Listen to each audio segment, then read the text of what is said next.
até certo ponto feliz em poder falar sobre isso, porque é motivo de ansiedade entre muitos alunos.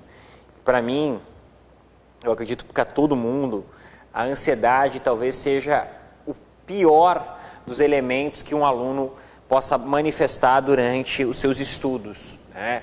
Você, de qualquer elemento, qualquer gatilho que ele dê, qualquer gatilho ansiolítico que ele traga essa ansiedade, que ele traga essa preocupação, deve ser evitado de tudo que é forma. Evite da forma que você conseguir, certo?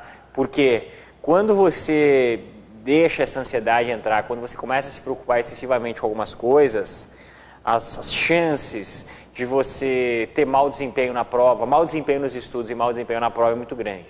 E talvez, por que não, o maior mito que a gente tem nos concursos públicos, depois de que você pode estudar só com o edital aberto, seja o mito de zerar o edital, né? O que é zerar o edital, só para que a gente possa entender? Zerar o edital é estudar todo o edital, é estudar todos os tópicos, tópico a tópico do edital. Vou fazer uma diferenciação bem importante, tá?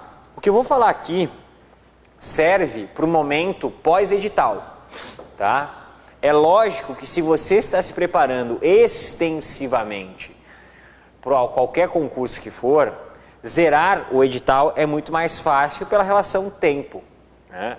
Porém, num pré-edital, o que você tem? Você tem pouco tempo. Então, fazendo uma pequena relação entre, vou trazer para cá,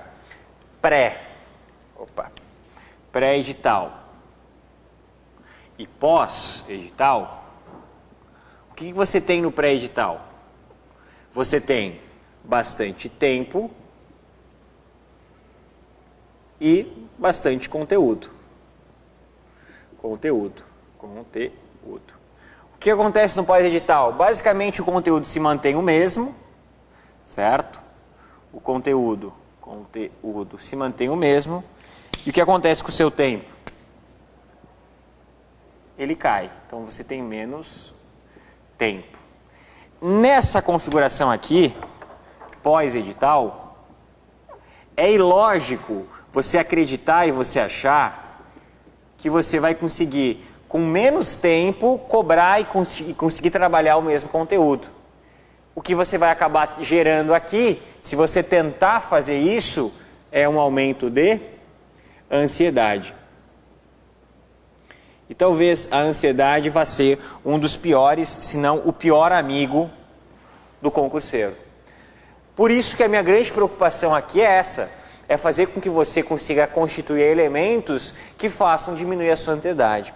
Então você entender que isso aqui é um mito, você entender que isso aqui efetivamente é muito difícil de acontecer, é importante. Então vamos lá. Então, Marco, beleza, se a gente já derrubou o mito de que você não necessariamente precisa estudar todo o edital, o que fazer?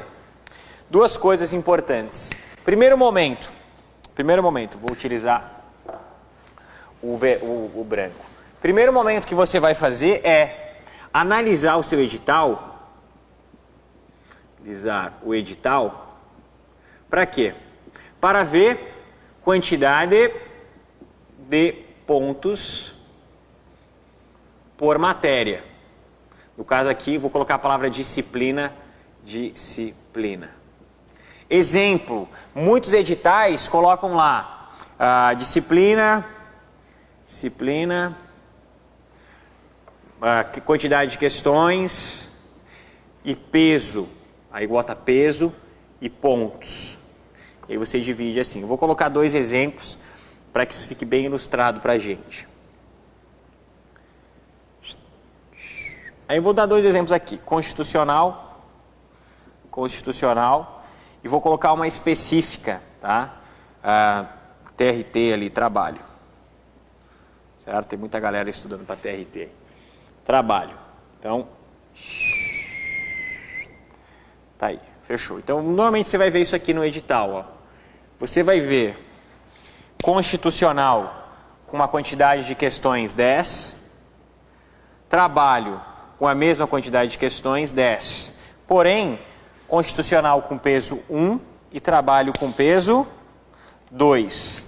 O que isso vai gerar? vai gerar que trabalho vai valer 20 pontos, enquanto constitucional vai valer 10 pontos. Pergunta, faz sentido eu estudar a mesma coisa de constitucional ou eu priorizar constitucional ao invés de trabalho? Claro que não. Então, a primeira olhada que você vai fazer no seu edital é analisar a quantidade de pontos por disciplina e priorizar as disciplinas que tenham mais pontos. Beleza. Marco, vamos supor que não existe essa diferença, perfeito? Ou que dentre essa diferença eu ainda precise me preocupar. Então, beleza, vamos lá. Deixa eu só abrir a galera aqui do edital aqui para conversar com vocês no Face. Tá abrindo? Aí. Não, não é isso que eu quero. Opa, agora foi. Agora vai. Agora, se vocês me perguntarem aí, a gente conversa. Aí, então, dentro disso aqui, dentro dessa linha, você ainda vai ter o quê? Você ainda vai ter... Bom, Marco, e se eu tiver duas com 20? E se eu não tiver isso? Não se preocupa, vamos para cá. Aqui, dentro da disciplina ainda... Opa! Dentro da disciplina,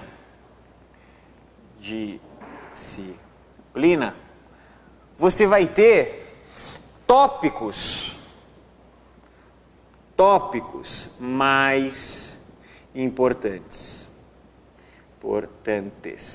Como saber quais são os tópicos mais importantes da sua prova? Dois aspectos fáceis, duas coisas simples. Você vai analisar a banca, certo? E você vai analisar a área, certo? A banca, você vai ver aqui, o que é? É FCC? É CESP? É FGV? É ESAF? O que é? É FEPESE no nosso caso? E qual que é a área? É tribunais? É policiais? É administrativo? É bancário? É saúde? Qual que é a área? E aí você vai identificar junto com quem? Quem vai te ajudar nisso aqui? Ou você pega as provas anteriores,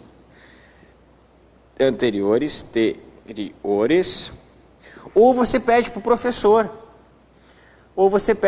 Professor, prova tal, banca tal, o que mais aparece? Lança o edital, o cara vai te falar. Ah, Marco, mas eu não faço nenhum cursinho. Tudo bem. Procura no Instagram aí o professor, procura no Facebook, pergunta, manda um e-mail, certo? Questiona o cara, ele vai te responder. Os professores sabem isso. Eu vou dar um exemplo nítido de TJ, certo? Exemplo nítido de TJ, que é o quê? No TJ Analista, você vai encontrar um tópico chamado PDI. Plano de Desenvolvimento Individual. Quando você passa a avaliar o PDI, quando você consegue ver no edital o PDI, ele está lá dentro de gestão de pessoas. Por que eu, que tenho poucas aulas, vou me preocupar com botar PDI se tem uma questão e olhe lá se você botar aqui concursos? 680 mil questões, uma questão de PDI. Por que eu vou me preocupar com isso? Depois que o edital sai, você tem que ter foco. E o que atrapalha o seu foco? Excesso de qualquer coisa, excesso de ansiedade, excesso de conteúdo. Porque isso aqui é uma das coisas que mais gera dificuldade do aluno. A pergunta é, Marco, é preferível eu revisar planejamento a estudar PDI? Sim. É preferível eu revisar planejamento e estudar PDI. Não raras vezes, eu lembro de uma galera que fez a prova da PF 2009, tinha arquivologia, né? Eu sei porque 2013, 14 não apareceu arquivologia em PF, apareceu administração pública, administração geral, e 2009 tinha arquivologia. E a galera muita gente foi para a prova de escrivão naquela época sem estudar arquivologia ou estudando muito pouco, né? Você tem alguns depoimentos de alguns alunos que dizem assim, olha, eu fui para uma prova de 120 questões, fiz uma prova de 120 questões, 120 120 questões, era CESP, certo? Fiz 88 das 120. Opa, tá difícil hoje, hein? Eu falo um negócio e escrevo outro. Fiz 88 questões, ou seja, deixei uma boa parte da prova em branco. Claro que essa realidade de 2009 hoje é bem diferente, 9 anos depois. Errei 8, certo? Errei 8. Então você vai ter 72 a pontuação aqui, né?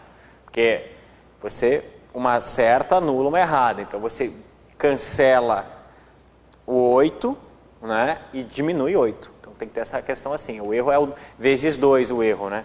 Então o cara fez 72 e conseguiu ser aprovado, né, na primeira fase. Então você tem que vislumbrar isso.